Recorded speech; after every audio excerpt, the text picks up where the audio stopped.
Ahí estamos.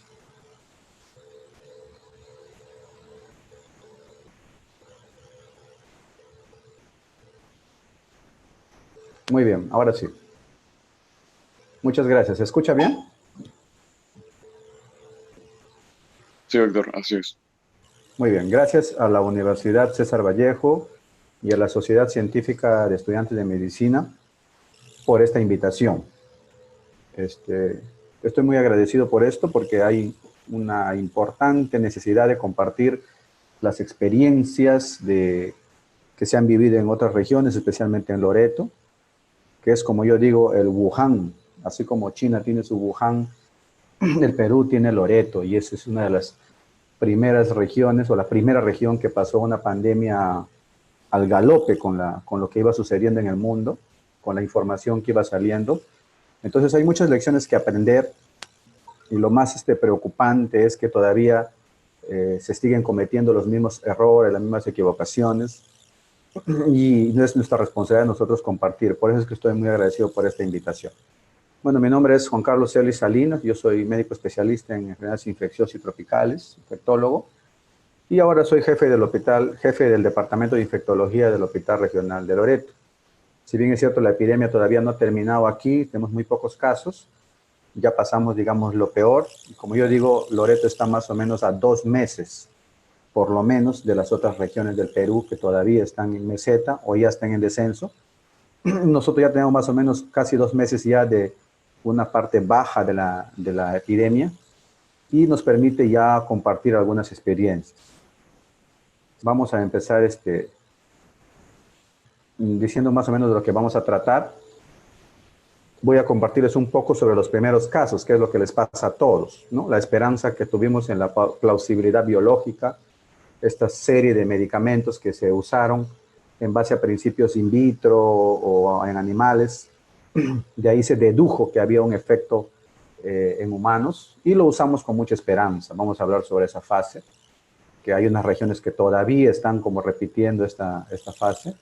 Vamos a hablar un poco de la trampa de las tomografías. Yo le digo a veces la maldición de las tomografías porque nos tocó tener en plena pandemia un buen tomógrafo y caímos en el error de evaluar tomográficamente a pacientes muy tempranamente, lo cual nos llevó a un error, que le voy a explicar cómo es eso.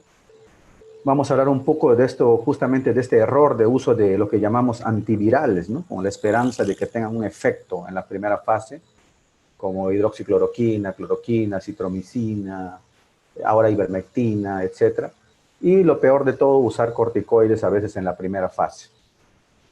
Vamos a hablar un poquito de estas recetas estándar, que es una cosa que aparentemente te hace bien cuando estás muy saturado, pero que en la desesperación y en las epidemias resulta tiene un efecto rebote. Después no lo puedes controlar. Vamos a ver qué significa eso, por qué estas recetas estándar hacen daño al final. Cuando nosotros entramos en la crisis del oxígeno, le voy a explicar un poco la fase esta de la crisis del oxígeno, ya era demasiado tarde para nosotros, no nos percatamos. Ahora las regiones han tenido 2 o 3 meses para prepararse, pero igual, ¿no? Igual muchas regiones todavía sufren este problema del oxígeno. El personal de salud y las EPP, que son un problema, los equipos de protección personal, que son un problema en todo el Perú ahora. Luego vamos a hablar un poquito de la conciencia de estas falacias y los sesgos. ¿Por qué hay tanta gente que habla, yo me curé con esto, yo me curé con el otro? ¿Por qué hay tantos médicos que hablan de, yo tengo 100 pacientes, 200 pacientes, 300 pacientes que se curaron con ivermectina, con hidroxicloroquina, ahora con dióxido de cloro, etcétera? ¿Y por qué caímos tan fácil en esto, ¿no? Vamos a explicar un poquito eso. Vamos a hablar un poquito de qué sigue igual, ¿no? Para mí es como un tic, como digo, es cuando veo y analizo a veces cada región, me pongo a revisar sus datos, es como si estuviera viendo una repetición, un tic de cada región, es como los mismos problemas, los mismos errores, es como si no aprendiéramos nada, ¿no? Y al final vamos a hablar un poquito de lo que nosotros no hemos visto mucho, pero que las regiones le están pasando ahorita, la crisis de la atención primaria y de las pruebas rápidas, ¿no? Las pruebas rápidas que deberían solucionarnos algunos problemas para estudios de seroprevalencia, saber reincorporación laboral, etcétera, han resultado ser ahora un problema más que una solución. Y el gobierno está dando un poquito marcha atrás con esto, pero vamos a explicar por qué ahora es un verdadero problema manejar pruebas rápidas. Muy bien. Un poquito de números, nosotros somos en el Hospital Regional de Loreto, un hospital 3-1, un hospital que tiene una capacidad de 220 camas, pero que en el peor momento de la pandemia tuvimos 600 hospitalizados. Eso significa, pues, los videos que todos han visto, gente en los pasadizos, con camillas de defensa civil, cada familiar viendo ya por su paciente, porque no había personal para atenderlos, el colapso del hospital en el sentido de que no había personal, no había enfermera, no había técnicos que den tanta atención a tantos pacientes. Un número aproximado de casi ya hasta ahora 9.000 pacientes que hemos atendido en todo este tiempo, desde marzo hasta junio. Un total de casi 3.000 hospitalizados hasta ahora y fallecidos ya van casi 700, lo cual nos permite, como les repito, sacar algunos números, algunas conclusiones, ¿no? Les he puesto aquí que ven ustedes acá como cloroquina, hidroxicloroquina, porque nosotros pasamos por esa ilusión. Y yo siempre digo que fui uno de los entusiastas de la cloroquina, porque la cloroquina nosotros la conocemos muy bien, usamos hace muchísimos años en malaria, no le teníamos mucho temor, porque lo usamos todo el tiempo. Y cuando salieron estos resultados, consensos chinos sugiriendo la posibilidad de disminuir la carga viral y evitar la neumonía, entonces lo usamos con entusiasmo nosotros también. Después apareció que la hidroxicloroquina era mejor que la cloroquina. Apareció la citromicina como una droga más que antibiótico, inmunomoduladora y adyuvante de la hidroxicloroquina. Ahí mismo apareció la ivermectina. Mira, a medida que nosotros íbamos apareciendo ya los casos, para abril ya empezamos a usar la ivermectina y después hubo esta desesperación. Ya han visto ustedes los videos donde en Loreto se ponía inyectable la ivermectina de uso veterinario. Fue una especie de fiebre de la ivermectina. Después voy a explicarles un poquito de cómo entramos en la crisis de los corticoides, digo yo, porque no había claridad sobre los corticoides y mientras iba saliendo la información, nosotros cometimos el error que se está cometiendo ahorita en todo el Perú, especialistas, neumólogos, una cantidad de recetas donde usan corticoides a pacientes que no tienen desaturación, lo cual fue terrible porque nosotros documentamos después que esto es malísimo para el tratamiento. Después tuvimos la crisis del oxígeno, ¿no? Cuando nosotros nos dimos cuenta de la crisis del oxígeno ya era tarde. Recuerdo muy bien que un día 3 o 4 de mayo fallecieron 2 de nuestros colegas que estaban en UCI por falta de oxígeno, literalmente, ¿no? O sea, cuando se acabó el oxígeno era medianoche y no había forma de solucionarlo. Simplemente se murieron porque no resistieron tantas horas sin una capacidad de oxígeno en ventilador mecánico. Luego pasamos a esta fase nueva ya de corticoides, un poco más tranquila, diría yo, más consensuada ya con la literatura que decía que los corticoides hay que usarlo un poco más tarde.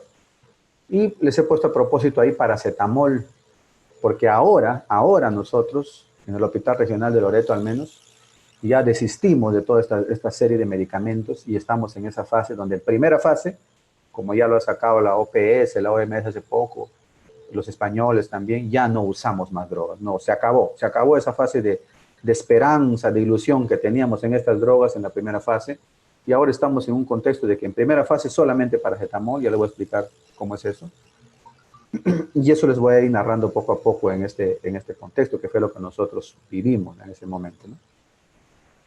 Muy bien, no es al azar que el Perú esté, pues, ahorita, justamente el 12 de agosto se publicó estos hallazgos de que Perú, por millón de habitantes, tiene la tasa más alta de mortalidad, siendo América Latina actualmente la que tiene mayor cantidad de casos. El Perú lidera la muerte por millón de habitantes, ¿no? Es una tasa bastante alta. Si ustedes ven ahí, la tasa es de 600 y tantos, pero Loreto tiene el triple que eso, ¿no? Nosotros tenemos una tasa, Loreto tiene aproximadamente 1 millón de habitantes, así que es más fácil, y nosotros tenemos ahora 2.400 fallecidos, así que tenemos la tasa más alta del Perú y probablemente hasta del mundo, ¿no? Ya saben que en Loreto hace poco se hizo un estudio de cero prevalencia, o sea, con pruebas rápidas, y se encontró que más o menos el 71% de la población, en una muestra aleatoria, ya estaba infectada. Y eso es lo que se corresponde con la realidad. Yo en realidad le doy mucho valor a ese estudio porque yo incluso pensaba de que era 80%. Probablemente ahora ya sea así porque este estudio ya va a cumplir un mes. Y entonces tenemos la tasa más alta de seroprevalencia del mundo. No hay región del mundo donde sea, ni siquiera Wuhan tiene una tasa de 70% de infectados. Y si ustedes ven las tasas pues, de España, 7% promedio, Italia, ¿no? Son tasas bajísimas. Y por eso ellos están experimentando estos famosos rebrotes, ¿no? Porque si solamente el 10% de tu población se ha infectado y empiezas a soltar la cuarentena, tienes un 90% de población que está por infectarse. Y entonces vas a tener una segunda ola. Entonces, por eso, en base a estos datos, yo lo que he repetido siempre es que es imposible que en Loreto haya una segunda gran ola, ¿no? Porque si ya después de esta masacre que hemos pasado nosotros, el 70% está infectado, entonces este 30 o 20% que queda ya no te puede ocasionar una gran ola, puede haber pequeñas mini olas, como le digo yo, y de hecho es lo que estamos viviendo ahora, pero no es posible que tengamos ya una ola tan grande porque ya no hay población por infectar, ¿no? Entonces, este es un dato también importante para tomar en cuenta. Bueno, como les decía, Loreto fue al galope con la información que iba saliendo, tanto es así que nosotros tuvimos nuestro primer caso el 16, 17 de marzo, y el 12 de marzo salió esta recomendación de los expertos chinos, donde decían pues que la cloroquina era posible, era un consenso, ¿no? Ya saben que en cuanto a evidencia, pues una opinión de expertos no es la mejor, pero es todo lo que había en ese momento, y sugirieron la cloroquina, los chinos, y ahí empezaron a hacer una serie de estudios de plausibilidad biológica de hidroxicloroquina, de cloroquina. Nosotros tomamos eso y empezamos a usarlo, y de hecho fue el consenso también del mismo Ministerio de Salud, ¿no? Que se empezaron a usar con mucha ilusión estas drogas. Entonces, cuando recibimos los primeros casos, llegaron los casos graves, porque la gente que estaba con casos leves, todavía en esa época se pensaba pues que era una gripe, y cuando empezaron a llegar los primeros casos graves, entonces empezamos a usar todos estos medicamentos que ustedes ven ahí, ¿no? Cloroquina, en algunos casos hidroxicloroquina, acitromicina, más que como antibiótico, con un supuesto efecto inmunomodulador. Usábamos antibióticos porque no se sabía el grado de coinfección que había y sospechábamos que había mucha coinfección. Apareció también atorvastatina, aspirina, ivermectina, ya estaba ya en los protocolos también. Y los corticoides siempre estaban en duda, tanto es así que en los primeros casos casi ni lo usamos, ¿no? Luego aparecieron estos protocolos, que hay muchísimos en esa época, pero ¿en qué se basaban estos protocolos? Es una cosa que a nosotros nos agarró, como digo, de improviso, ¿no? O sea, estos protocolos se basaban en el concepto de neumonía. Entonces, todos los protocolos que salieron en esa época, fines de marzo e incluso desde inicios de abril, decían, bueno, el protocolo empieza neumonía o no neumonía. Entonces, eso causó mucha confusión en nosotros porque cuando tú dices neumonía y no aclaras a qué te refieres, ya vamos a ver por qué a nosotros la tomografía nos jugó una mala pasada, porque todos los protocolos decían, si no tiene neumonía, tranquilo, hay que valorarlo, seguimiento, y si había neumonía, había que ver si tiene comorbilidades e iniciar antibióticos, hidroxicloroquina, acitromicina, ¿de acuerdo? Eso era más o menos el tenor de casi todas las guías, neumonía o no neumonía. Entonces, con esa información nosotros empezamos a recibir esta serie de hallazgos, incluso la fisiopatología. Fíjense que nosotros recién ahí empezamos a recibir estas tablas, estos gráficos que decían que esta enfermedad tiene 3 fases. Una fase de respuesta viral, ¿no? La fase virémica, donde el virus se está multiplicando. Después venía una fase pulmonar, pero si miran bien la tabla, no te decía, y incluso en el texto de los artículos era difícil de encontrar, porque yo encontraba que la fase pulmonar que venía después de la fase 1 estaba entre el 3 y 7 días, decían los artículos, ¿no? Ahora van a ver que eso está más claro, pero en ese momento nosotros decíamos, bueno, después de una fase viral viene una fase pulmonar, o sea, viene una fase neumonía. Y abajo, ¿qué te decía? El paciente tiene desaturación o tiene, como dice acá, hallazgos radiológicos anormales.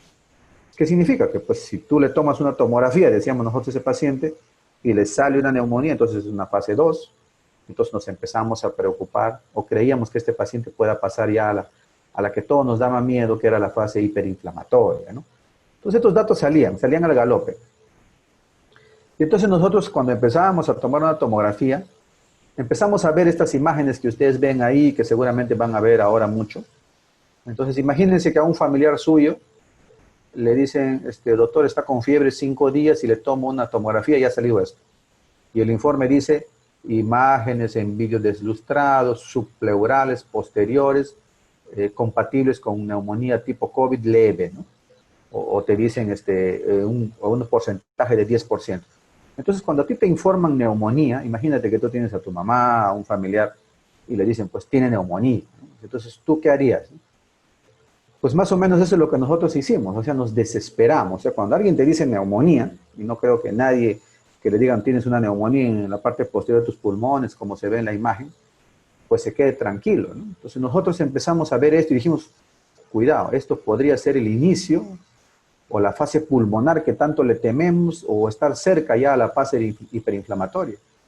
Entonces, ¿qué hicimos? Nos desesperamos y empezamos a este paciente que tiene, por ejemplo, la tomografía que ustedes ven ahí, 5 días, ponte, y salen esas imágenes, empezamos a pensar que el paciente ya está en una fase avanzada y por lo tanto ese paciente invariablemente iba a acabar en una fase hiperinflamatoria.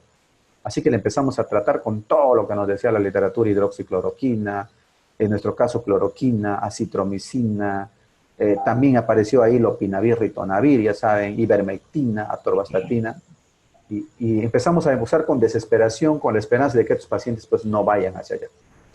Tuvimos un periodo de más o menos unas 2 semanas prácticamente donde hicimos eso casi como desesperados porque los médicos que iban saliendo positivos se tomaban tomografías O sea, a la altura de acá. y salían estas imágenes, ¿no? Entonces, ¿qué obtuvimos al final, ¿no? O sea, ¿qué nos dimos cuenta? De que esto iba avanzando y después que estos pacientes salieron de alta, a muchos de ellos incluso nos atrevimos a darle corticoides. ¿Y qué resultó? Que esos pacientes en realidad empeoraban, ¿no? O sea, empeoraban. Y cuando ya nos dimos cuenta de eso era tarde. ¿Por qué era tarde? Porque habíamos compartido ya algunas recetas del hospital salían para la población, no salían para la comunidad. Inclusive dentro del mismo hospital no podíamos detener, cuando ya nosotros entramos en la fase de colapso del hospital. Recuerdo muy bien que cuando nos dimos cuenta de que estábamos haciendo mal, tratando muy temprano, le ordenábamos a los residentes, por favor anda y elimina esas recetas, que ya no receten, no den esto. Y ellos regresaban y a los 2 días venía un paciente nuevamente porque, así como está pasando en todas las regiones, venían médicos generales de otras partes, se reemplazaban, unos se enfermaban, salían, entraban. Y ni siquiera en el hospital podíamos controlarlo. Esto era una cosa increíble que ahora veo que en muchas regiones pasa, ¿no? Es el colapso total, porque no puedes ya ni siquiera controlar dentro de tu propio hospital. Por ejemplo, esta receta, ¿no? Ya cuando nosotros sabíamos, por la quincena de abril más o menos, de que estábamos haciendo mal dando tantos medicamentos en la primera fase, y sobre todo dexametasona, prednisona, estas recetas ya circulaban, digamos, por todo el Perú, ¿no? O sea, y aquí ven un ejemplo, este por ejemplo es del 27 de abril, recuerdo muy bien esta receta que circulaba por todas partes en esa época, y decía, no había forma de pararlo, porque nosotros ya sabíamos que esto no se debía hacer, y sin embargo ustedes ven ahí, el médico pone sospechoso de COVID, o sea, a un sospechoso que ni siquiera tiene desaturación y que él quiere descartar neumonía, le estaba iniciando todas estas drogas, exactamente como nosotros lo habíamos hecho. Y lo peor de todo, iniciar dexametasona cuando nosotros ya sabíamos que esos corticoides empeoran el pronóstico de los pacientes, sobre todo si se usan en primera fase, ¿no? Después, por ejemplo, ahora ustedes ya están más claros, esto ya no es, digamos, una cosa extraña, ahora ya sabemos que hay un periodo de incubación promedio de 5 días, donde el paciente puede estar contagiando a su familia antes de enfermarse. Después que inicia síntomas que pueden ser síntomas muy leves, como fiebre, tos, debilidad. Algunos tienen la famosa disminución, la falta de olfato, de sabor. Algunos hacen diarrea, etc. Esos son los primeros síntomas, ¿no? Y de ahí más o menos entre el día 5 y 7 recién empieza la disnea, la dificultad para respirar. Entonces esos números ya están como más claros ahora. En ese tiempo nosotros no teníamos, había un rango muy amplio, entre 3 y 12 días, decían, recuerdo, en que empieza la fase pulmonar. Ahora ya sabemos que esto es mínimo 5 días antes de que aparezcan las lesiones pulmonares. Y después que el paciente inicia la dificultad para respirar, más o menos hay unos 5 días donde el paciente ya realmente se empieza a agitar, ¿no? Entonces esto es un proceso. No es que hoy día estás con falta de aire y mañana ya estás en la UCI, ¿no? Generalmente es un proceso de 3 a 4 días donde se desarrolla esta dificultad y finalmente acabas con una severa dificultad respiratoria. Esos números ya están más claros ahora. Es bien importante que todo estudiante, todo médico lo comprenda para que no se desespere, por ejemplo, al tercer día, ¿no?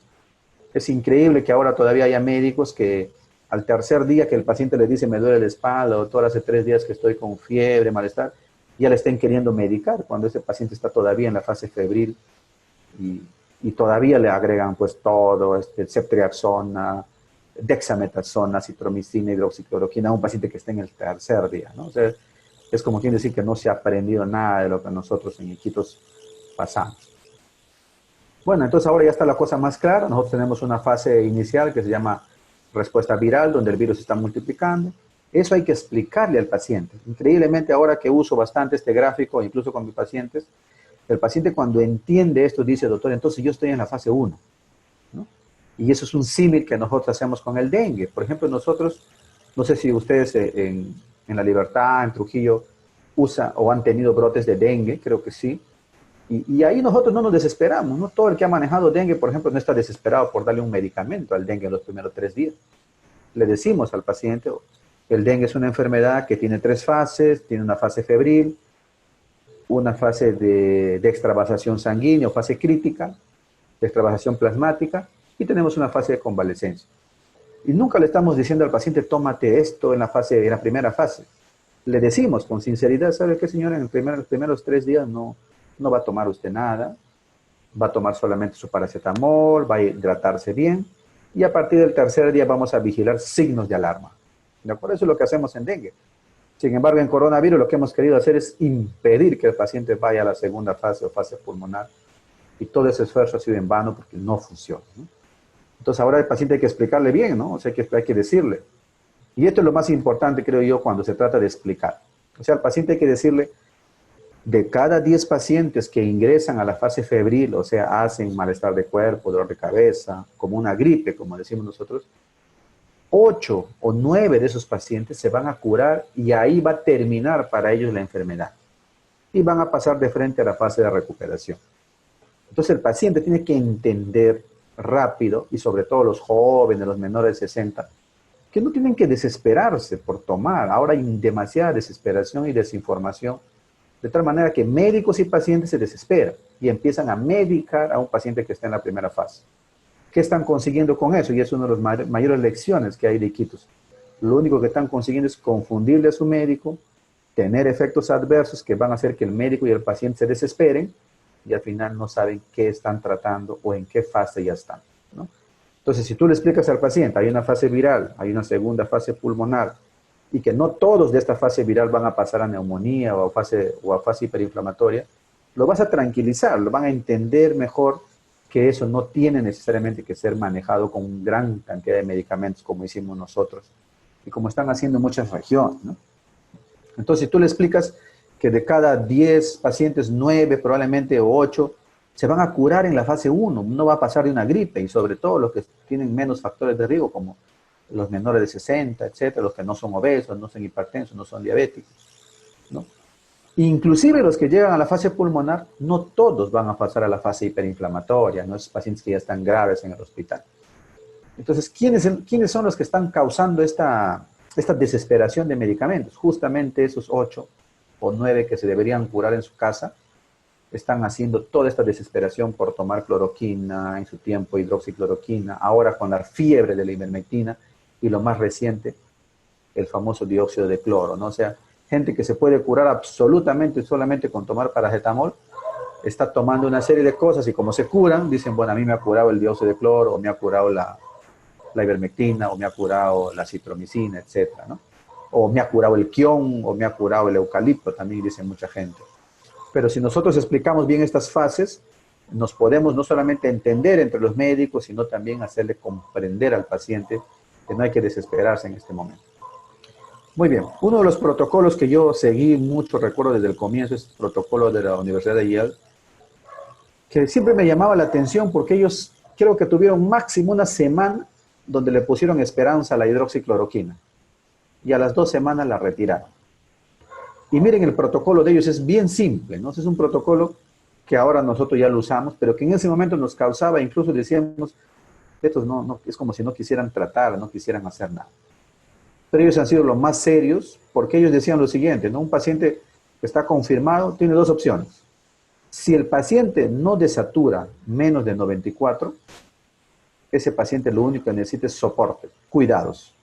O sea, le controlo la fiebre, lo hago seguimiento, le llamo por teléfono, le tomo exámenes para ver si es diabético, le tomo su glucosa, le hago seguimiento. Pero es puro soporte, no le doy ningún medicamento más que los sintomáticos, ¿no? Pero si ese paciente desatura, recién ahí empezaba para ellos el tratamiento. Nosotros nos demoramos mes y medio en entender esto. ¿Por qué? Porque estábamos, como están ahora muchas regiones, desesperados por tomar medicamentos antes de la desaturación. Es como tomar un medicamento antiviral antes de los 3 días o los primeros 3 días del dengue, cuando sabemos que ahí no funciona nada y no hay que hacer nada. Entonces, ahora con los nuevos protocolos, y él también se actualizó, ellos todavía están usando Remdesivir, ya le han agregado en base a los estudios de recovery, esta dexametasona de 6 miligramos al día, y si no mejora, utilizan todavía tocilizumab, ¿no? Ese tocilizumab todavía está en evaluación, ya han salido estudios que dicen que no funciona mucho, de que no hay mucha evidencia, pero al menos con la dexametasona ya lo tenemos claro, de que hay una gran probabilidad de mejorar los pacientes que están con requerimientos de oxígeno o ventilación mecánica, ¿no? Y a los que no, simplemente, ese era todo el protocolo, siempre, y él siguió este esquema. Siempre me llamó la atención porque ellos como que decían, bueno, yo no quiero esperar a desaturar, ¿no? Todo el mundo pensamos en eso, yo no quiero esperar, y ahí es donde nos desesperamos todos, ¿no? Esto, por ejemplo, salió ayer, esto es de la Sociedad Española de Infectología y Microbiología Clínica. Todos ya están llegando a las mismas conclusiones que nosotros ya más o menos a fines de abril o inicios de mayo ya sabíamos. Que todo lo que hicimos, todo lo que pretendimos usar en la primera semana no funciona. Entonces todas las guías ya se están actualizando. Por ejemplo, ellos ya dicen, ¿no? Un paciente leve, si satura más de 94, ¿sabe qué? Manejo en su casa, en su domicilio. Si es de alto riesgo, hay que seguirlo telefónicamente. Tratamiento, solamente paracetamol, ver su aislamiento para temas de salud pública. Si es un caso moderado grave y recién desatura, ahí el paciente, el médico tiene que evaluar que además de su paracetamol, hay que considerar el oxígeno, ¿no? Hay que ver si este paciente entra a un ensayo clínico, si hay posibilidades. La dexametasona debe hablar el paciente y también los antibióticos. Y, por supuesto, la enoxaparina o la profilaxis trombótica, que ya está claro que también ayuda. Estos estudios que salieron en Italia de las trombosis que se producía a nivel pulmonar, ¿no? Entonces, todos se han ido actualizando, todos, ¿no? El único que está, digamos, resistente es el Ministerio de Salud a comprender y a decirle claramente a la población. O sea, esto al parecer requiere un acto ya de desprendimiento, ¿no? O sea, ¿saben qué? No funciona nada en los primeros 7 días. No hay nada que tú puedas hacer. Ya lo hicimos. Ya lo hicimos en Loreto, ya nos desesperamos. Empezamos a usar de todo. No funciona. Entonces, cuando tú ves que pasa lo mismo en San Martín, ahora está pasando lo mismo en Puno, pasa lo mismo en Arequipa, pasa lo mismo en todas partes. Esa desesperación por usar medicina, cuando llega a la población es incontenible. La información es imposible si es que alguien no se para y dice de frente, y estoy hablando de instituciones pues que tengan llegada a nivel nacional y digan, ¿saben qué? No funciona. Eso ya se hizo, y esa es una de mis principales críticas ahora al Ministerio de Salud, es que incluso la doctora Pilar Macetti siempre ha hablado en términos de una guerra, algún momento lo mencionó, y yo siempre digo, ¿no? Es como si, bueno, ahí tienes una base tuya, que es Iquitos, esa base ha sido destruida por el enemigo, y no has analizado, o sea, nadie se ha sentado a analizar Iquitos, ya estamos hablando de hace 2 meses y medio atrás. Nadie nos ha preguntado, ¿y qué pasó? ¿Por qué ustedes tuvieron esta cantidad de muertos? ¿Por qué? Nadie, ¿no? Están copiando el mismo esquema, salvo que se han apurado un poco con el oxígeno, pero están usando la misma desesperación, el mismo esquema de tratamiento en la primera fase, etc. Y entonces no se aprende nada, es como estar en una repetición constante, y ese es uno de los principales problemas, creo yo. Muy bien, entonces las famosas recetas estándar, ¿no? ¿Por qué yo o nosotros aquí ya estamos en contra de estas recetas, incluso de ivermectina, de acitromicina? Porque como ustedes ven, ahí había una lista de más o menos 15 medicamentos. Y parece simple para los que son promotores de estas drogas decir, la ivermectina no hace daño, lo hemos usado 2 billones de dosis, o la acitromicina no hace daño, es una droga que se puede usar tranquilamente. La hidroxicloroquina se ha usado por muchísimos años en reumatología. Ya, pero eso se ha usado pues en condiciones normales, no en condiciones de pandemia, donde el médico no puede vigilar, donde los pacientes lo toman con desesperación, toman doble dosis, triple dosis, los médicos también se confunden. Entonces nadie ha probado esos medicamentos. Y nosotros cuando usábamos estos, yo siempre lo cuento así, la mitad de mi tiempo que debería dedicarle a un paciente me la pasaba haciendo una receta, que ahora digo, las 3/4 partes de esos medicamentos no servían para nada. Ese tiempo que debería haber dedicado a ver su glucosa, cómo está su presión, a preocuparme por su oxígeno, a ver el medio interno, me la pasaba haciendo recetas con medicamentos que no sirven para nada. Entonces, cuando veo que ahora las otras regiones repiten lo mismo, digo, caramba, aquí no se aprendió nada, o sea, ellos están perdiendo su tiempo, pero no hay forma de que yo les comunique eso porque el ministerio sigue enfrascado, algunos expertos del Ministerio de Salud siguen con ivermectina, insisten en la hidroxicloroquina. ¿Por qué? Porque simplemente no ven pacientes. Yo, después de mucho tiempo, digo, estas personas no van a cambiar porque ellos están viendo pacientes a través de otras personas. Ahora yo siempre digo, todos los que hemos visto pacientes, estoy hablando de Lima, de la gente que ya pasó la epidemia, la más fuerte, los que ya hemos visto la cantidad suficiente de muertes, estamos convencidos de que estas drogas no sirven. Lo que pasa es que demostrar eso nos va a llevar un par de meses todavía en base a estudios. Pero todos los que están en la primera línea ya saben que eso no funciona. Pero los asesores del Ministerio de Salud todavía están enfrascados en estos tratamientos que no funcionan. Recuerdo mucho esto, yo con cierta vergüenza comento esto, que escribí en la pizarra cuando estábamos colapsados, éramos 10 médicos, 12 médicos manejando casi 600 pacientes, pocas enfermeras, pocos técnicos. Entonces les decía a los técnicos, escribí esto en la pizarra, ¿no? No quiero que escriban nada más en la historia, no pierdan su tiempo, quiero que se concentren en el cárdex de enfermería, porque eso nos decía qué día está tomando el paciente. Quiero que le ayuden a la enfermera en administrar medicamentos, de los cuales el 3/4 partes no sirve para nada ahora, y que se concentren en el oxígeno. Entonces escribí eso en la pizarra, ¿no? Le decía, toda la energía debe ser puesta en estas cosas, olviden el resto, no quiero que estén escribiendo gráficos, nada. Concéntrense en ayudar a la enfermera, medicamentos y oxígeno. ¿Por qué es tan difícil para mí ahora contar esto? Porque esa es la pérdida de tiempo, ¿no? O sea, ver a otras regiones que todavía hacen recetas de 15 medicamentos, perdiendo tiempo, dando esperanza a los pacientes, gastando recursos, tiempo de personal, tiempo de la enfermera, en cosas que nosotros ya sabemos que no funcionan, ¿no? O sea, esto es, como les digo, una repetición constante.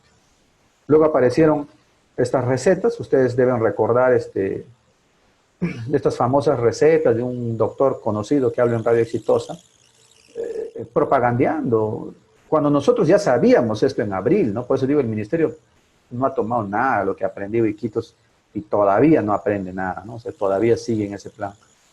Cuando nosotros ya sabíamos eso y este doctor propagandeaba por la televisión, sí, señora, cuando usted tenga 2 días de enfermedad, inmediatamente compre su acitromicina, su ivermectina, y agregaba, lo peor de todos, la prednisona. Este medicamento, cuando nosotros nos dimos cuenta a fines de abril, que todo aquel que tomaba prednisona en la primera fase, o cualquier corticoide, terminaba peor. Es como empujarlo hacia la segunda fase, la fase pulmonar. Y cuando nosotros ya sabíamos eso y nos desesperábamos cuando escuchábamos esto, de cómo este señor propagandeaba la prednisona como si fuera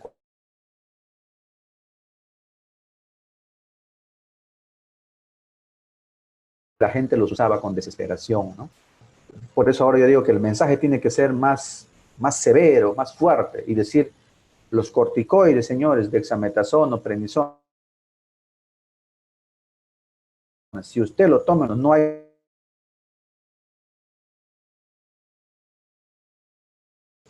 No solamente decir, no se automedique, el paciente se molesta cuando le dicen no te automediques.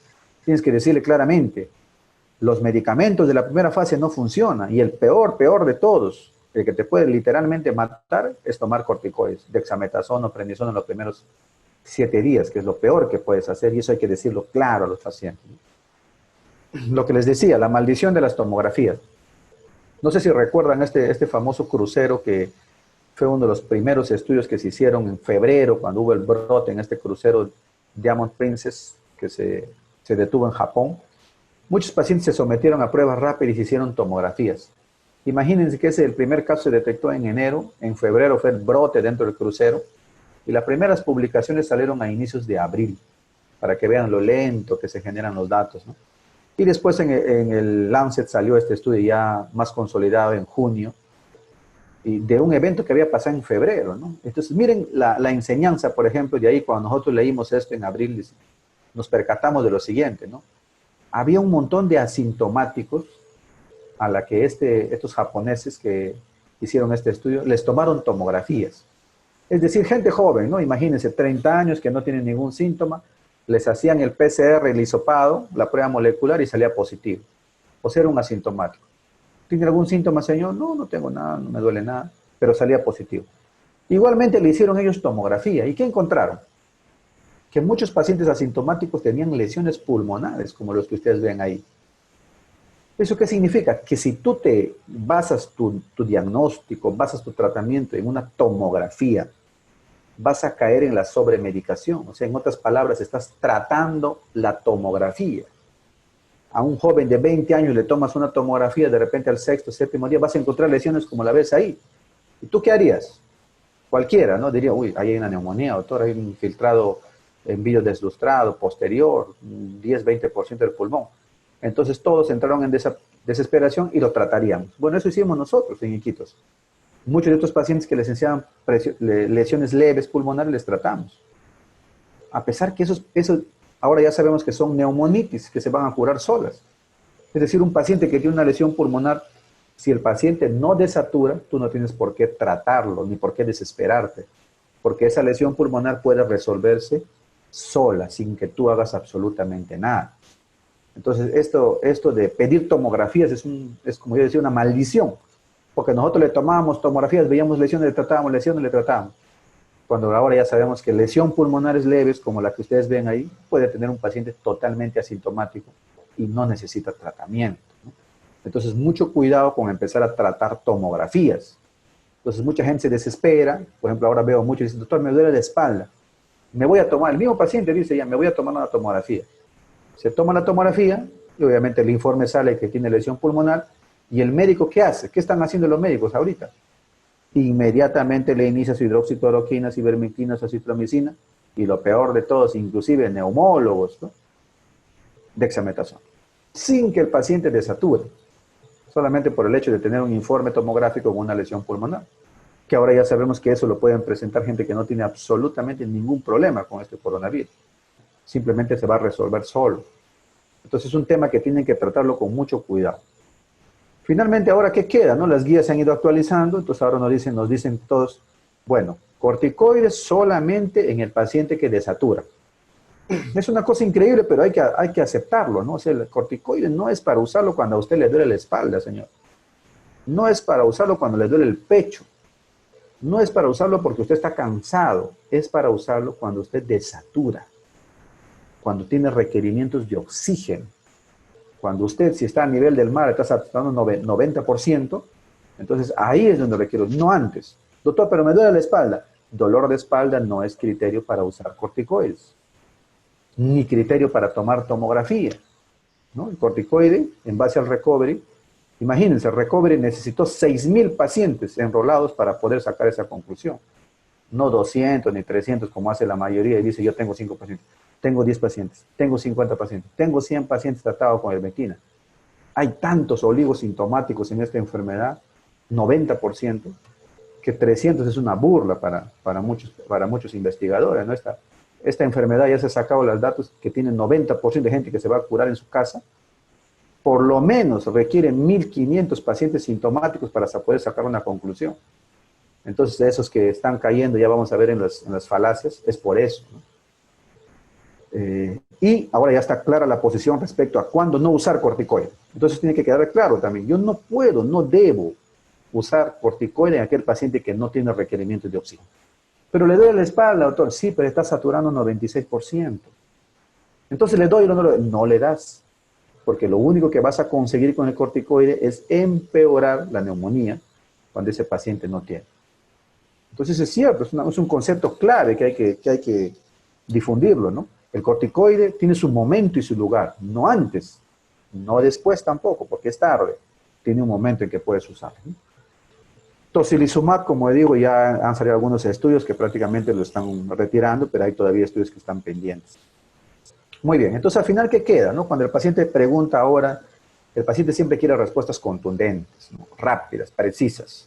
Entonces, doctor, ¿qué tomo? ¿Qué tengo que hacer? Entonces yo le explico lento, incluso tengo un video que comparto ahora con mi paciente, le digo, revisa este videito de 10 minutos, donde te explico que hay una fase inicial, que se llama fase 1, hay una fase pulmonar, leve o moderada, que es la fase 2, y hay una fase donde nadie quiere llegar, que es la fase hiperinflamatoria, donde puedes requerir hospitalización, ventilación mecánica. Muy bien. Sí, doctor. Entonces, si estás en la fase 1, le digo, no hay nada que tomar, se acabó, no hay tratamiento. Lo único que vas a tomar es como si tuvieras tú una gripe. ¿Cómo te trataba tu mamá o tu abuelita cuando tenías gripe, no? Te daba tu paracetamol, te daba un té caliente, te daba tu sopita, te hidrataba y ese era todo. Pues así se trata la fase 1 del coronavirus. No hay nada, doctor, pero ¿qué hago? La gente está muriendo. No, si tomas medicamentos en la primera fase, y sobre todo si tomas prednisona, sí te puedes morir. Entonces hay que ser contundente con las respuestas. Esa es una lección aprendida que hay que aprender a transmitir a la población, porque si tú entras en duda, viene otro que le dice hay que tomar dióxido de cloro y él lo toma porque el paciente está más desesperado por tomar algo. Pero tienes que ser contundente en decirle, en esta fase viral, no hay más que tomar que paracetamol como si fuera una gripe. Pasado esa fase viral, donde no todos van a llegar, donde los jóvenes, los niños, los menores de 60 no van a llegar porque se van a curar al día 7, se van a quedar con su dolor de espalda, su dolor de cabeza, pero no van a pasar. Hay que tranquilizarlos, o sea, realmente ahora es bien importante tranquilizar a la población. Y hay que hacer un plan, como les digo yo, un plan familiar. Por ejemplo, si yo tengo un diabético, tengo un obeso, tengo un hipertenso en mi casa, les digo a todos, no se estén preocupando tanto por los niños. La mamá siempre dice, doctor, me preocupa mi hijo que tiene... Señora, no se preocupe por su hijo, no se preocupe por su hijo de 30, de 10, de 5, porque ellos la van a pasar como una gripe. Preocúpese por su esposo, que es obeso, diabético.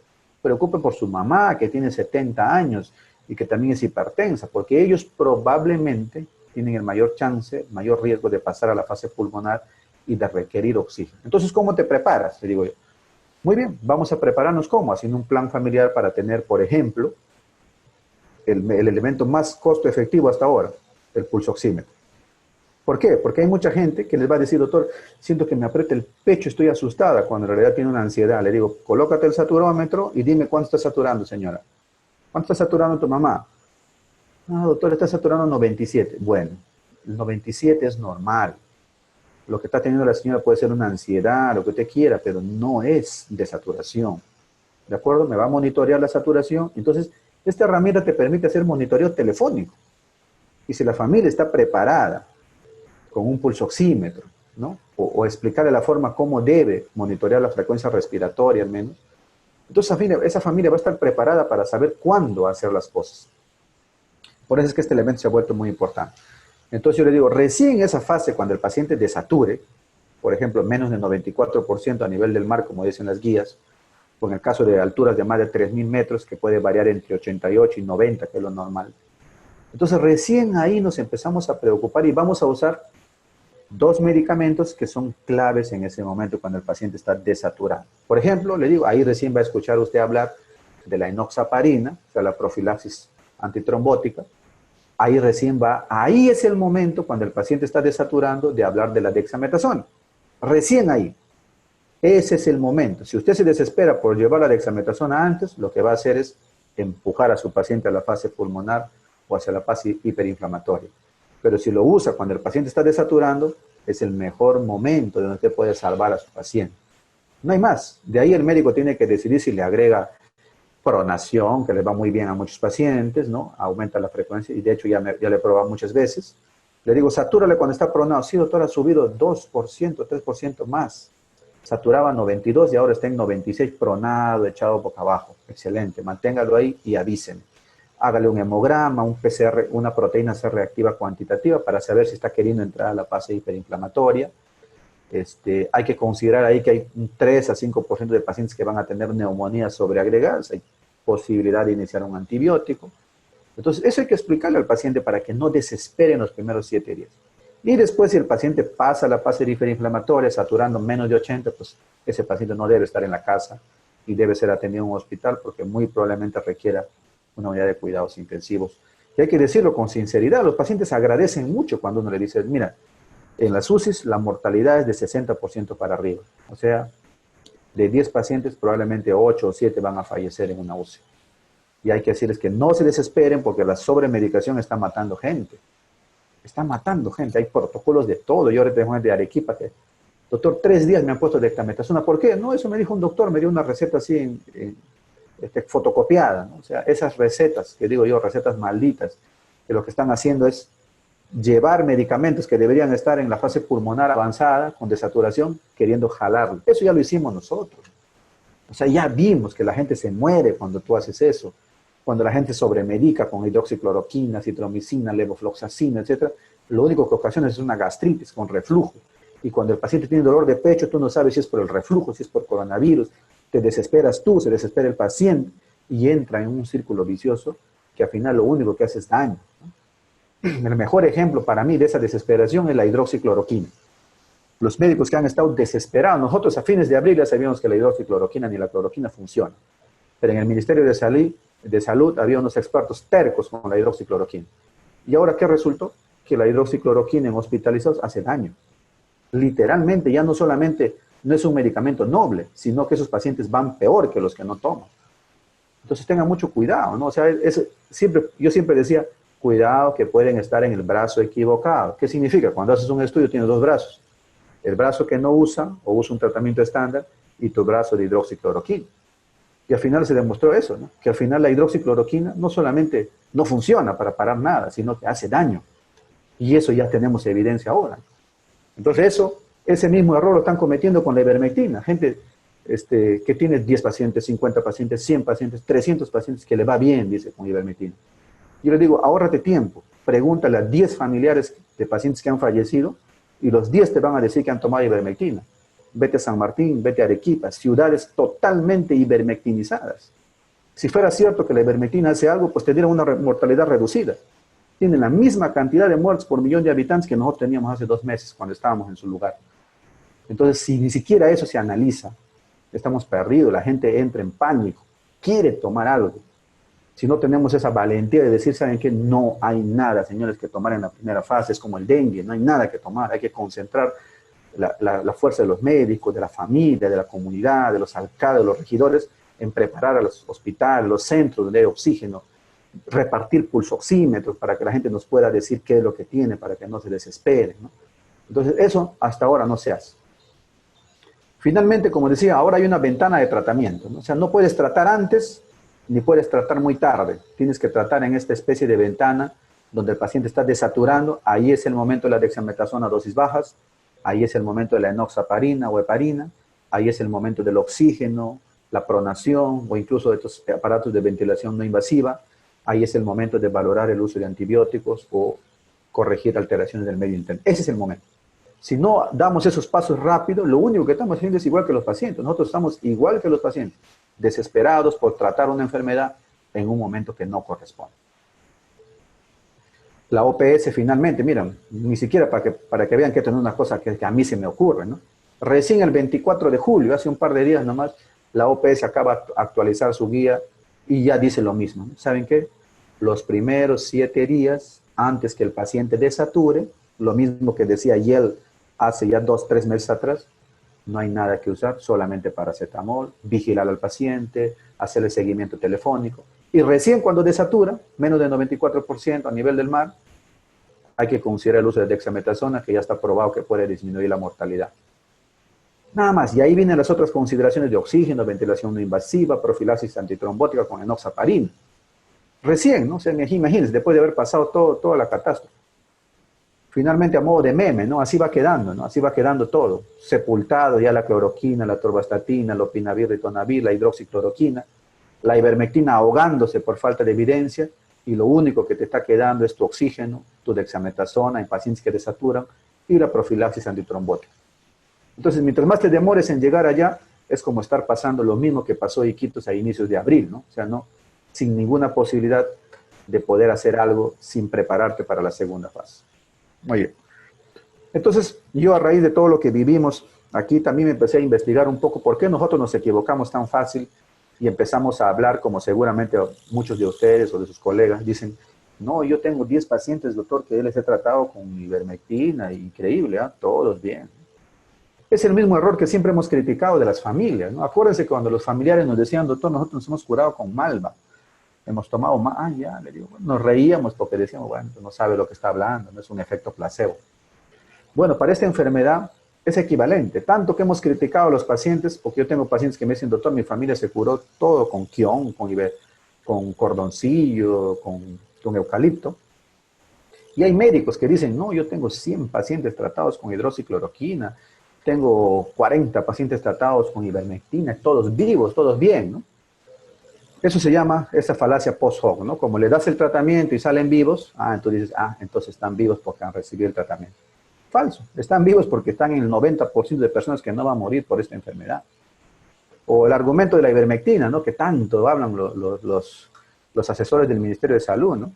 No, la ivermectina la hemos usado 3 trillones, billones de dosis para tratar parasitosis. Y así que ese medicamento no hay problema, lo podemos usar. Mentira, la gente lo usa mal. La gente lo usa en desesperación, lo usa en situación de crisis, lo toma 2, 3 veces y sí hacen daño.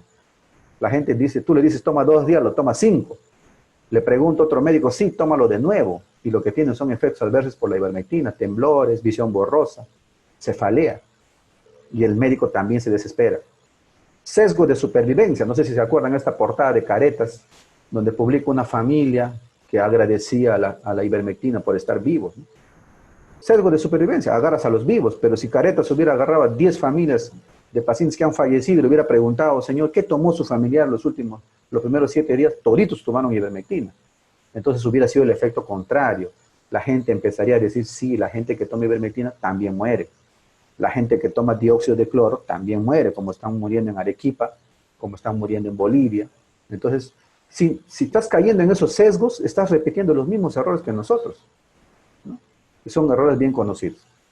Finalmente, ¿qué sigue igual, ¿no? O sea, ¿qué está igual repitiéndose en todas las regiones del Perú? Ahora están incendiados Tacna, Arequipa, Puno, Moquegua.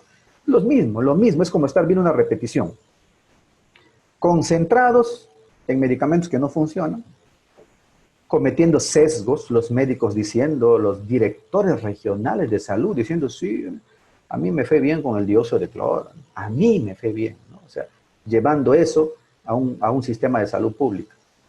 Concentrándose en la fase virémica, cuando sabemos que ahí no sirve de nada. No hay nada que te vaya a impedir o disminuir la cantidad viral. Así que lo que debes concentrarte es en la segunda fase, en los pulsoxímetros. Ahí las familias te van a ayudar mejor. Ahí con eso, ¿qué están haciendo ahora las regiones? Gastan tiempo, gastan el dinero de la población haciendo ivermectinas con nombre propio, ¿no? Vean ustedes el kit COVID, esto lo he puesto a propósito ahí, una comparación. Esta es la ivermectina de Ayacucho. El gobierno regional de Ayacucho manda a fabricar miles de dosis de ivermectina con el nombre. Miren el kit COVID de Colombia, de Medellín. ¿Ya? ¿En qué consiste el kit COVID de Colombia? Un pulsoxímetro, termómetro, su alcohol gel y su mascarilla. Lo entendieron todo. Ese es el kit COVID que el pueblo necesita, que la atención primaria necesita. Ya no repartiendo como caramelo la ivermectina, porque estás atrasado, estás como si estuvieras en abril, ¿no? Esto es lo que están haciendo, ¿no? Miren ahorita nomás a la gerente, a la presidenta de salud diciendo, estamos apostando por la detección temprana. ¿Cómo apuestan por la detección temprana? Con pruebas rápidas. ¿Cómo puedes creer que puedes hacer detección temprana con pruebas rápidas, ¿no? Si la prueba rápida para que se haga positivo requiere por lo menos 10 días a 2 semanas, a 14 días. Y cuando ya es tarde, cuando ya es 2 semanas y sale positivo, ya no tienes que dar ningún medicamento. Y todavía dice, apostamos por detección temprana para poder dar tratamiento temprano. ¿Y cuál es su tratamiento? Acitromicina, ivermectina, paracetamol. Medicamentos que no van a funcionar, pruebas que no detectan casos tempranos. ICA dice, vamos a hacer el plan Esperanza. ¿Cuál es su plan Esperanza? Pruebas rápidas para hacer diagnóstico temprano y darles tratamiento con ivermectina. O sea, los mismos errores, o sea, el mismo problema, es el mismo pensamiento de que con la ivermectina tú vas a impedir que el paciente llegue a UCI. Y saca la cuenta de cuántos pacientes fallecidos tiene Arequipa por millón de habitantes. Lo mismo que tenía Loreto en abril. Entonces es una repetición, es un tic, ¿no? O sea, la gente no aprende. ¿Por qué? Porque a tu base militar que le han arrasado el enemigo, como es Iquitos, no le preguntaste nunca, doctor, ¿qué pasó? ¿Por qué ahí? ¿Qué piensan ustedes? Ellos siguen repitiendo la misma estrategia una y otra vez en toda la región. Muy bien. Finalmente, ¿cómo diría yo las lecciones, ¿no? Hay que mantenerse firme con el método científico. Aún en situación de crisis, hay que tratar de hacer investigación, tratar de hacer un grupo control. ¿A qué me refiero con eso? Por ejemplo, si nosotros nos demoramos más o menos 3 a 4 semanas en entender que estos medicamentos no hacían bien. Pero si nosotros hubiéramos hecho un grupo control, por ejemplo, a un grupo le hubiera dado como hiel, paracetamol, y a otro grupo le hubiera dado todo este mejunje, a los 10 días yo me hubiera dado cuenta de que los dos van igual. Hay tantos pacientes, van a ser avasallados por tanta cantidad de pacientes, que tú ahora que empiezas a perder el miedo y le tratas a los pacientes solamente con paracetamol en la primera fase, te das cuenta de que nada cambia, es igualito que darle toda una cantidad de medicamentos que no funcionan. Entonces yo pues les digo a todos, no te voy a convencer, entonces tú estás convencido de ivermectina, sí, yo le voy a dar ivermectina. Bueno, agarra un grupo de 10, dale ivermectina, y agarra un grupo de 10 al que le das tratamiento de soporte, solamente paracetamol. Y te vas a dar cuenta que nada cambia, es lo mismo, porque hay tantos miles de pacientes que se van a curar solos, que tú lo que estás haciendo es agarrar eso y creerte la historia de los tratamientos. Entonces ahí están, mucha gente está en ese bucle, no puede salir de ahí porque dice, yo tengo 50 pacientes, tengo 100 pacientes, tengo 200, 300. No es nada, tú necesitas 1500 tratar para decir que esos pacientes no van a ir a la fase pulmonar o a la fase grave. Entonces yo pues les digo, cuidado, ¿no? Hay que hacer un grupo control. Más bien hay que concentrarnos en prepararnos para responder, aprender y enseñar más rápido, ¿no? Entonces, yo insisto que pasado 2 meses y medio de nuestra peor crisis en Loreto, no podemos aprender, no nos podemos poner de acuerdo, no hay. ¿Dónde está nuestra red de aprendizaje como sociedad, las universidades, los equipos de investigación? Somos como pequeños núcleos, islas en cada lado, haciendo o aprendiendo individualmente, y no podemos transmitir este mensaje a nivel general. Y para mí es como tarde, ¿no? O sea, demorarse 2 meses y medio para aprender esto es como muchas vidas de por medio, ¿no? Yo por eso sí critico a este grupo de prospectiva. La prospectiva es una disciplina interesante que te permite en base a datos anticiparte. Pero ¿cómo puedes hacer prospectiva de una enfermedad nueva que no conoces, ¿no? Tienes que ir al campo, tienes que mandar a tu equipo de avanzada en Loreto, ¿qué pasó? Me voy, investigo, y en base a eso digo cuánto, cómo, qué no hay que hacer, ¿no? La prospectiva solamente analiza datos, está mirando cuánto se están analizando cosas que eran en abril, ¿no?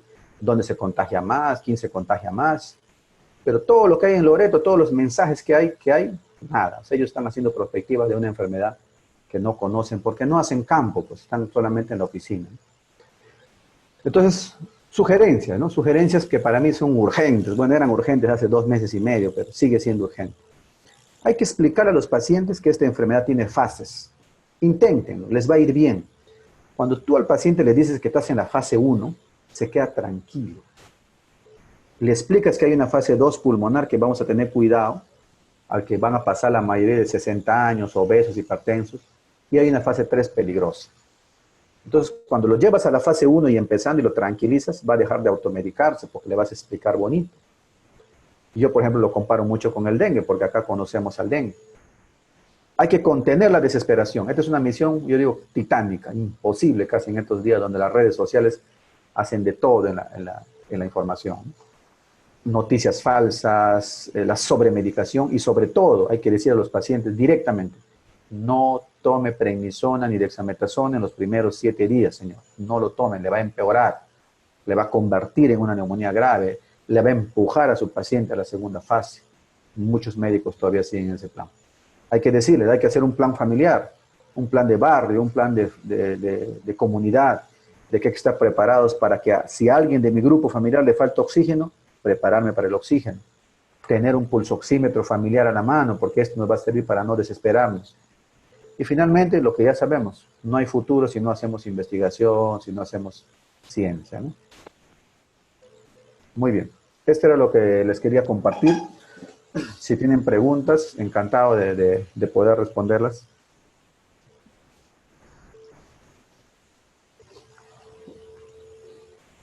Cualquier pregunta que tengan, por favor.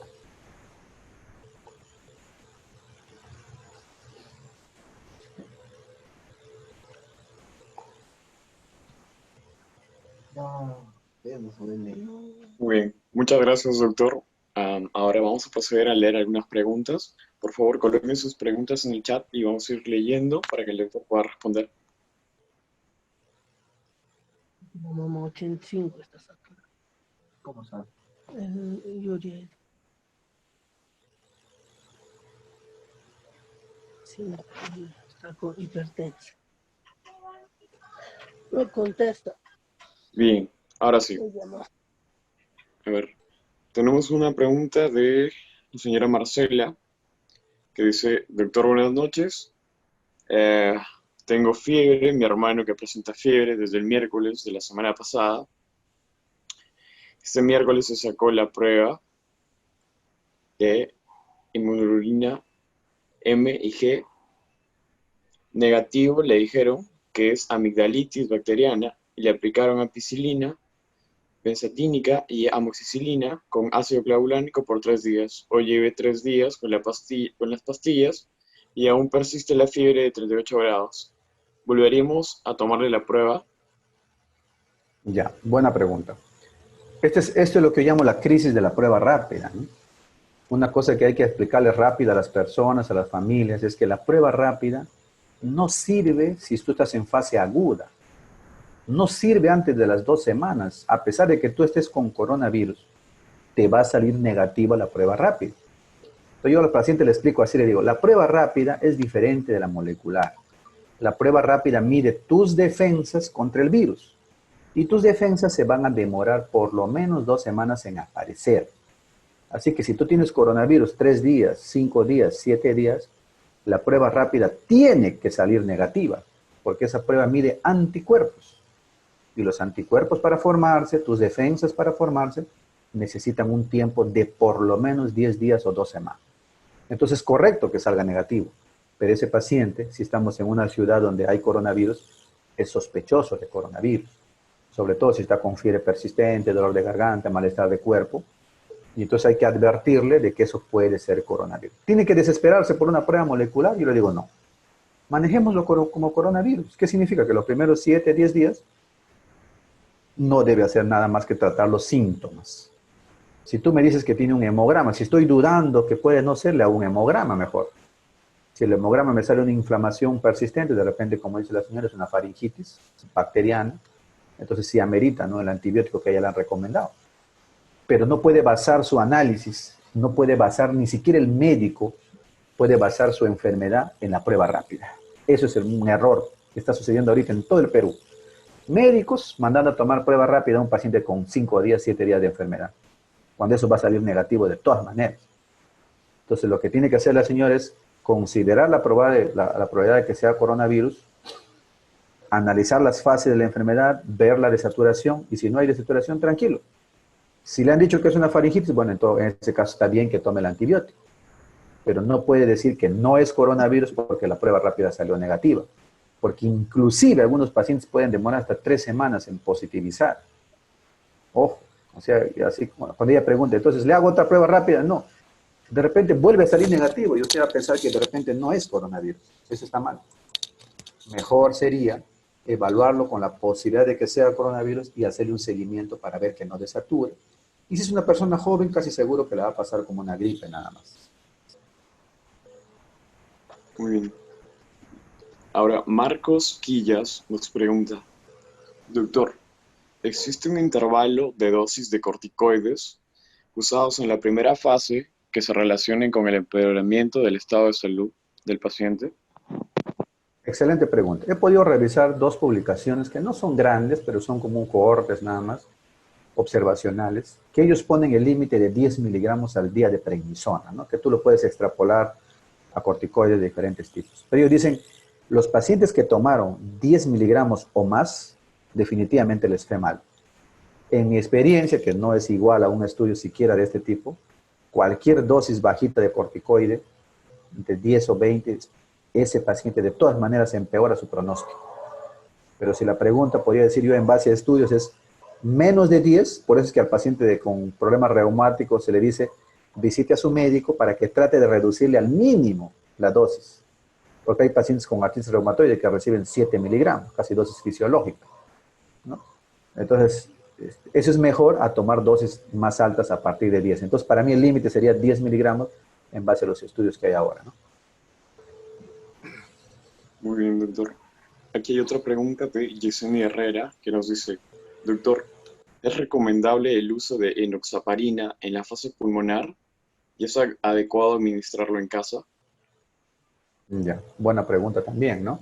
En realidad, lo que se recomienda ahora es no exagerar en la anticoagulación profiláctica, que se llama, más bien valorar el riesgo, ¿no? Yo sé que es un poco complicado, hay un montón de tablas ahora de la Sociedad de Hematología, etcétera, donde te dicen, pues, que si el paciente tiene un riesgo demasiado bajo, no deberías darle profilaxis antitrombótica, y sobre todo si no desarrolla neumonía.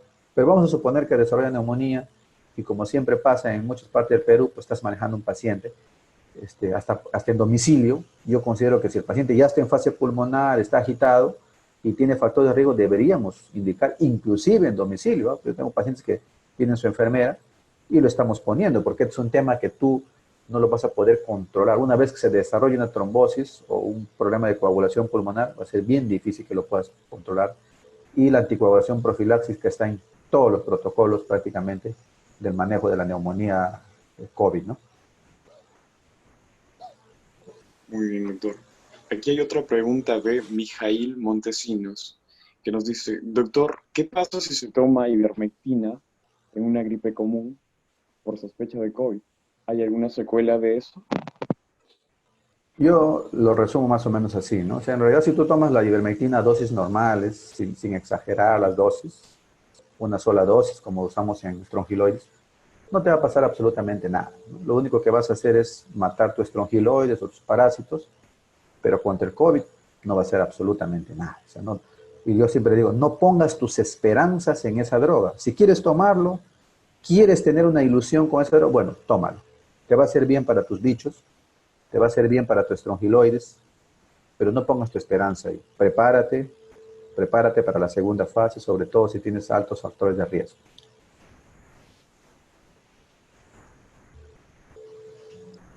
Bien, vamos a leer dos pruebas más, doctor. A ver.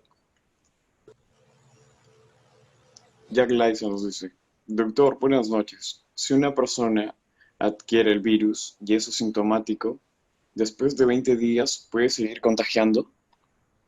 Buena pregunta. En realidad se sabe ahora de que el máximo contagio es 2 semanas después de haber adquirido el virus, ¿no? O sea, el periodo de contagio, desde que inicia los síntomas, es 2 semanas. Como en asintomático es difícil saber cuál es el periodo, pero si tú estás suponiendo qué día más o menos se ha infectado, puedes sacar que hay más o menos 2 semanas de periodo de contagio, ¿no? Porque en asintomático es bien difícil que digas, este es el día 0, este es el día de incubación, es bien difícil. Pero más o menos 2 semanas es el número mágico, por eso es que todos los descansos son 2 semanas más o menos. Aunque ahora lo han achicado, hay estudios que dicen que en realidad son 10 días, ¿no? Pero para evitar justamente el error lo ampliamos a 2 semanas. Bien, la última sería de Joel. Doctor, buenas noches. Le saluda por haber realizado una excelente ponencia y le manda saludos desde Arequipa. El uso de dexametasona en pacientes diabéticos o con factores de riesgo para desarrollarla, en ellos, ¿por qué hay pacientes COVID que debutan con diabetes? Algunas consideraciones a tomar, ya que esta es hiperglicemiante. Otra Claro, pregunta. claro. Uh-huh. Excelente pregunta. En realidad, cierto, nosotros hemos tenido muchos problemas con los diabéticos o con aquellos que no sabían que eran diabéticos y debutaban porque apenas le ponías el corticoide y la glucosa volaba, ¿no? Es cierto, uno tiene que poner el mayor esfuerzo. Por eso es que ahora yo les digo, atención primaria a un diabético, ¿cuál sería? Explicarle las fases de la enfermedad, decirle que los primeros 7 días no va a tomar más que paracetamol y controlar su enfermedad lo más posible, porque si ese paciente llega a requerir corticoide, no se descompense tan severamente como la mayoría de pacientes no controlados, ¿no? Es como el hipertenso. Yo le digo al hipertenso, cuidado. Para ti la misión es tener tu presión bien controlada en la primera fase, cosa que si necesitamos corticoides o si la enfermedad se complica, no tenemos que estar peleando con dos enfermedades, ¿no? Coronavirus e hipertensión, coronavirus y diabetes, sino que la diabetes esté controlada, llámala a tu médico, ve a tu endocrinólogo, ve los primeros 7 días cómo hacer que tu glucosa se controle bien, y el médico también debería poner esfuerzo en eso para que esa enfermedad no se complique después en la segunda fase. Excelente pregunta.